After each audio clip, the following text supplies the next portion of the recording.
All right, so let's finish up the Gilded Age here with the election of 1896. Yes, this is going to be the end, and it is a populist election.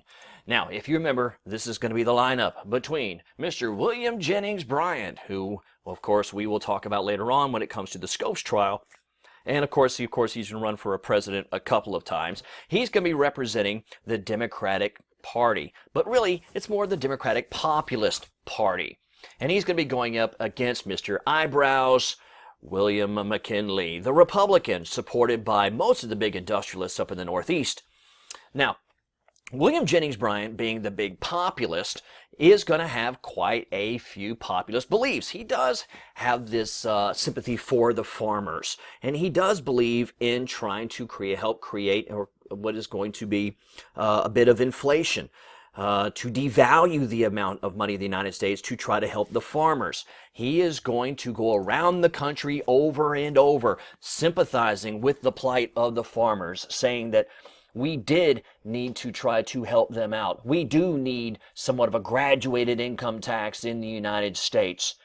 And he would go criticizing the gold standard, said that not enough gold is available and wealth just always seems to stay in the hands of very few.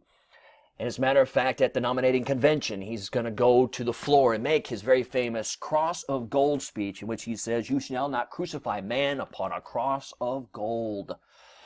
Well, he's going to go and travel tens of thousands of miles making the speech to every little farmer around. Now, you think this would look good for the guy, except there's a problem.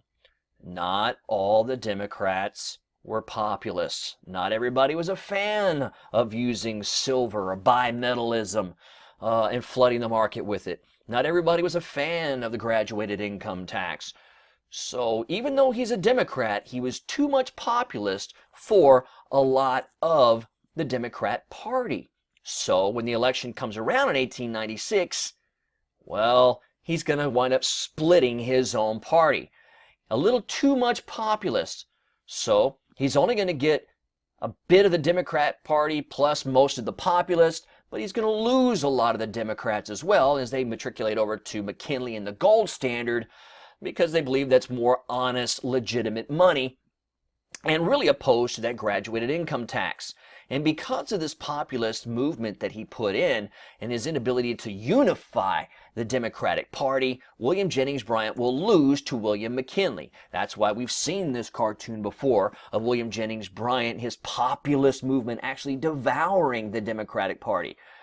Now, if you remember, yes, you remember the fun little song, The Wizard of Oz, that goes along with the movie. Now, The Wizard of Oz, of course, we know is going to be one of those movies that is a reflection of the populist movement. Of course, we see right here the Cowardly Lion. Cowardly Lion, meaning William Jennings Bryan. Oh, if I were a king, if I could just be a king, which means President of the United States.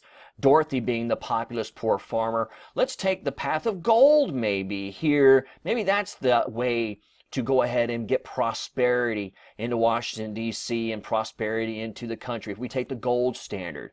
Now, what about silver, you say? Well, don't forget, in the original book, her slippers were actually silver, not ruby. They only use ruby because it looked good in color.